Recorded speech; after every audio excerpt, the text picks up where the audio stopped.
Pinatay si Gedalia. Ika-41 kabanata. Si Ismael ay anak ni Netania at apo ni Elishama.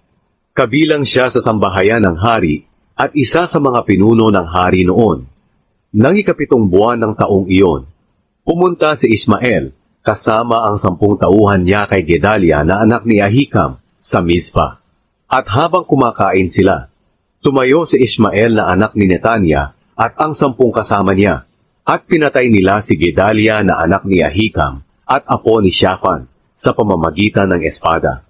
Kaya napatay ang pinili ng hari ng Babylonia bilang gobernador sa buong lupain. Pinatay din ni Ismael at ng mga tauhan niya ang lahat ng pinuno ng mga Hudyo roon sa Mizpa, pati ang mga sundalo na taga-Babylonia. Kinaumagahan, bago pa malaman ng sino man na si Gedalia ay pinatay, may 80 lalaking papunta sa Mizpa mula sa Shechem, Shilo at Samaria. Inahit nila ang mga balbas nila, pinunit ang kanilang mga damit, at sinugatan ang mga katawan nila para ipakitang nagluluksa sila. May mga dala silang handog para parangalan ang Panginoon at mga insenso para ihandog sa templo ng Panginoon. Sinalubong sila ni Ismael na umiiyak mula sa Mizpa. Sinabi niya, "Tingnan ninyo ang nangyari kay Gedalia." Pagdating nila sa lungsod, ang 70 sa kanila ay pinatay ni Ismael at ng mga kasamahan niya. At pagkatapos, inihulog nila ang bangkay ng mga ito sa balon. Ang 10 naman ay hindi nila pinatay dahil sinabi nila kay Ismael, "Huwag mo kaming patayin. Ibibigay namin sa iyo ang mga trigo, sebada, langis at pulot namin na nakatago sa bukid."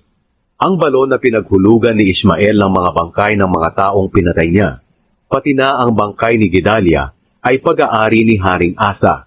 Ipinahukay niya ito noong sinalakay sila ni Haring Baasya ng Israel. Ang balon na ito'y napuno ni Ismael ng mga bangkay. Pagkatapos, binihag ni Ismael ang mga taong natitira sa Mizpa, ang mga anak na babae ng hari at ang mga taong ipinagkatiwala ni Nebuzaradan kay Gedalia para alagaan. Pagkatapos, bumalik si Ismael sa Amon na dala ang mga bihag. Nabalitaan ni Johanan na anak ni Kareya at ng mga kasama niyang opisyal ng mga sundalo ang masamang ginawa ni Ismael na anak ni Netania. Kaya tinipon nila ang mga tauhan nila at hinabol ang anak ni Netania na si Ismael para labanan. Inabutan nila ito sa malawak na imbakan ng tubig sa Gibeon. Nang makita ng mga bihag ni Ismael si Johanan at ang mga kasama niyang opisyal, tuwang-tuwa sila. Silang lahat na bihag ni Ismael mula sa Mizpa ay nagtakbuhan patungo kay Johanan.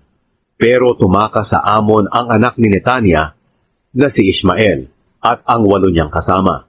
Tinipon ni Johanan at ng mga pinunong kasama niya ang lahat ng bihag ni Ismael mula sa Mizpa. Kabilang dito ang mga kawan, babae, bata, at ang mga pinuno sa palasyo na mula sa Gibeon.